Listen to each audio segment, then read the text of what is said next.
is Franz. He was running late for school and wanted to bunk it. He resists the temptation and rushes to school. Franz is a good boy. Be like Franz. This is Mr. M. Hamill. He used to be very strict and rude, but on his last day as a teacher, he becomes very polite. He loves his country and he loves his language. Be like M. Hamill. This is you.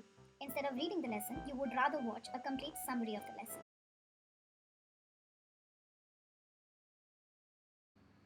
It is time for us to review the first lesson of the text, which is the last lesson. Even though this lesson tells us a story of a district far, far away in France called Alsace, the main theme and idea of the lesson is quite relatable. The reason for that is that the lesson talks about the importance of the native language, also called the mother tongue.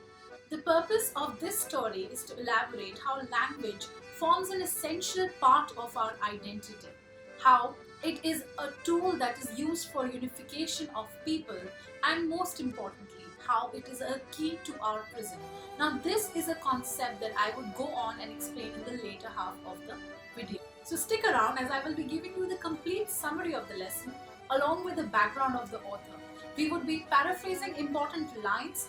Along with that, we're going to have a discussion on the theme of the lesson, and finally we will end the video with a discussion on linguistic chauvinism, which is one of the central idea of this lesson. The two main characters of this story are Franz, a school-going boy in Alsace, and Mr. M. Hamill, his French teacher.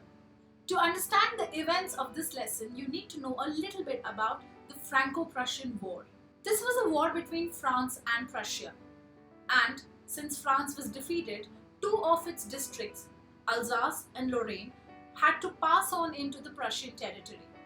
Now, Prussia was mostly dominated by German states, as a result of which there was an order that had come from Berlin stating that henceforth only German would be taught in the schools of Alsace and Lorraine. It was because of this that this lesson is also called the last lesson, which is how you will justify the title. At the very beginning, we find the main character, Franz, who, like any other schoolboy, is running late for school and actually wants to bunk it. He feels that he would rather go sliding in the Saar, which is a river, watch birds' nests, or watch the Prussian soldiers marching. However, like a good boy, he resists his temptation and finally rushes to school. While running, Franz notices that there is a huge crowd near the bulletin board or the notice board in the town hall. He knew that since a very long time, all the bad news related to the war and related to their own district had been coming from that particular notice board. But since he had no time to stop, he kept carrying on. On his way, he is also stopped by the blacksmith, who tells him that there is a lot of time for him to reach school and there is no need to rush. Franz ignores him and keeps running. The boy's plan was to rely on the regular hustle bustle and chaos of a classroom and enter quietly into the class when the teacher was not noticing. I am pretty sure that all of you are quite familiar with this tactic of slipping into a noisy classroom like a ninja without being noticed. But Franz was out of luck. He realized that the school was as quiet on that day as a Sunday. The events of that day proved to be very peculiar to Franz. He noticed many things that were very different. For example, he sees that his very strict teacher, French teacher, Mr. M. Hamill, instead of scolding him for coming late like he always did, or rapping his ruler on the table as he would always do, does not say anything to Franz and tells him that it's good of him to join the class as they were about to begin without him. Franz also notices that his teacher is wearing his special suit. That was one suit that he would only wear to church or on special occasions. Franz also notices that the back benches of his class were full and important people from the village were sitting on it. The class was completely silent and it was an environment that Franz could not have ever imagined. It was rather peculiar that the village elders were all present in the classroom and the attendance was full. Finally, Mr. M. Hamill announces to the class that today was the last lesson of French and French would no longer be taught in Alsace. Hearing this, Franz was in complete shock. He says these words were like a thunderclap to me.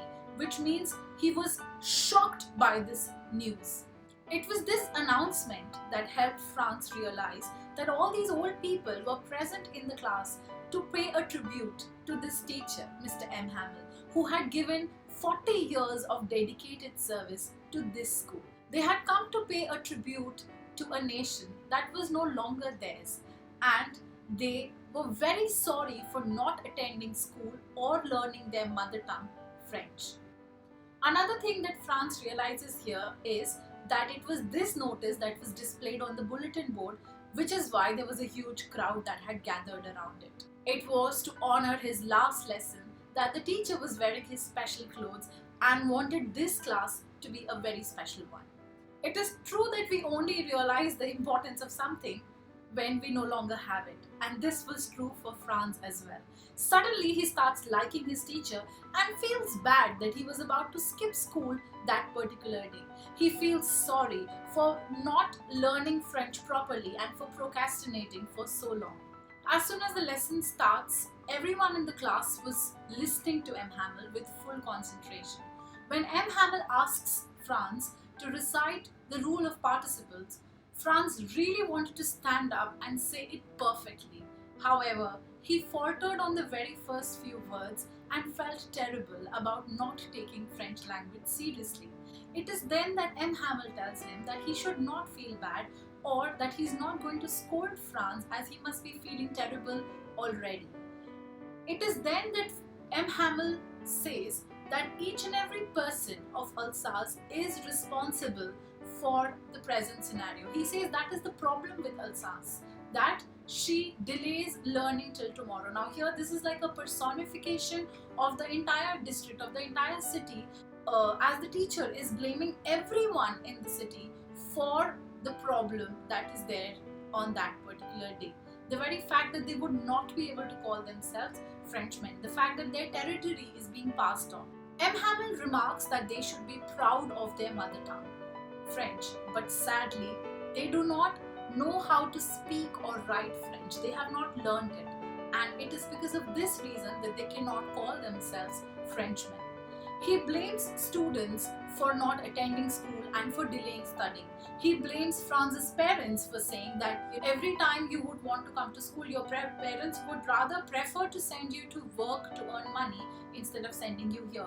And he also goes on to blame himself. He says that every time I wanted to take a break, or I had something to do, I would give you a holiday, or I would send you to water the plants in my garden. So M. Hamill starts blaming everyone. Then from one thing to another, M. Hamill goes on talking about the beauty of the French language. He calls it one of the most logical and beautiful language in the entire world.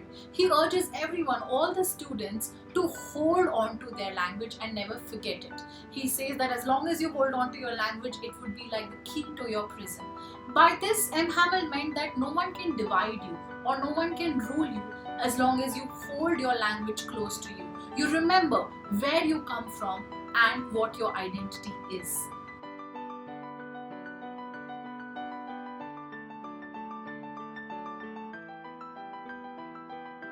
This is also the main idea of the lesson, which says that nobody can enslave you as long as you hold on to your language, your culture and your roots. Franz feels very sad that his teacher is not only losing his job, but he also would have to leave the country. And Franz says that in that particular class, he had never listened so carefully and the teacher had never taught with so much of patience. He could really understand everything that was being taught in the class, which also implies that had Franz given so much of attention to learning earlier, he would have been able to learn French properly.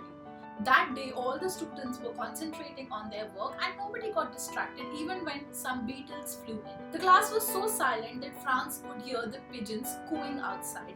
And it is this incident that makes him wonder, will they make them sing in German, even the pigeons? Now this is a line that I really want you to pay attention to.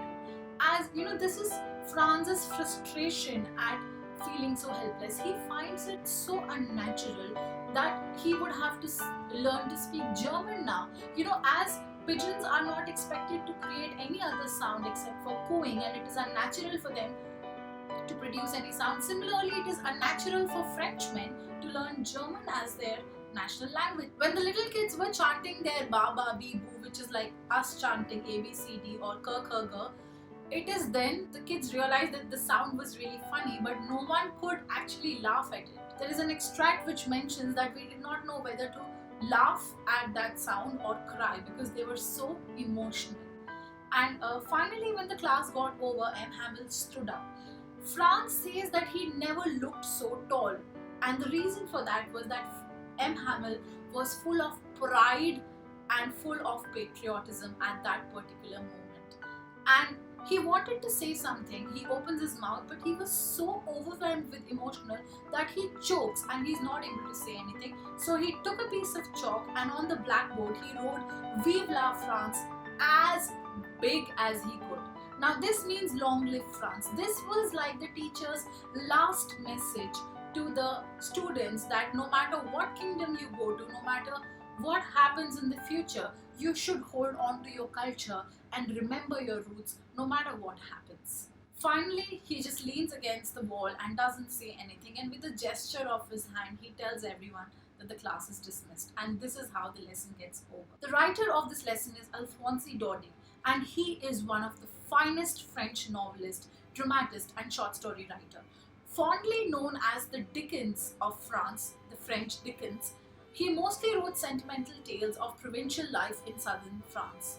In the last lesson, he has explored the themes of patriotism, freedom of language, and the love for one's mother tongue, as these are predominant in the story. The people of Alsace and Lorraine were denied the freedom to learn their own language by the Prussians.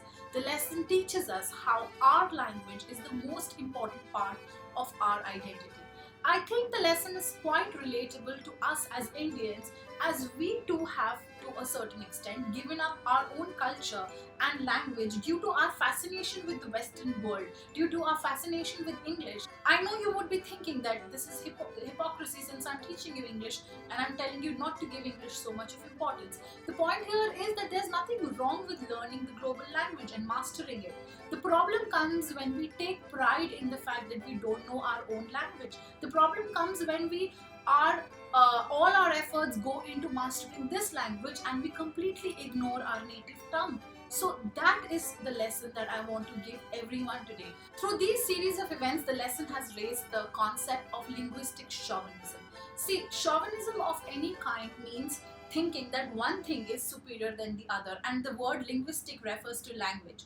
So linguistic chauvinism means thinking that one language is superior than the others. I am very sure you all have at some point of your life encountered that people feel that this language is more important than the other, or for someone who can speak very good English and not say Hindi or Bengali or Marathi is superior. But what we really need to understand is if each and every language is beautiful and is rich in its own sense, and we should not actually demarcate on any basis. What is important is what is our language, which state or which part or which district do we come from, and what tongue do we speak. What language connects us more to our roots, and that is the lesson that we have to take here. And my point is just that next time you go and you pick up a Stephen King or a Jeffrey Archer, there's nothing wrong with it as long as you pick up a Premchand or a Tagore once in a while. So thank you so much. That is the end of today's video, and if there's any part of the lesson that you did not understand or you want me to elaborate, please mention in the comments. Hold on for the next video as it is going to come out very soon. Till then, take care.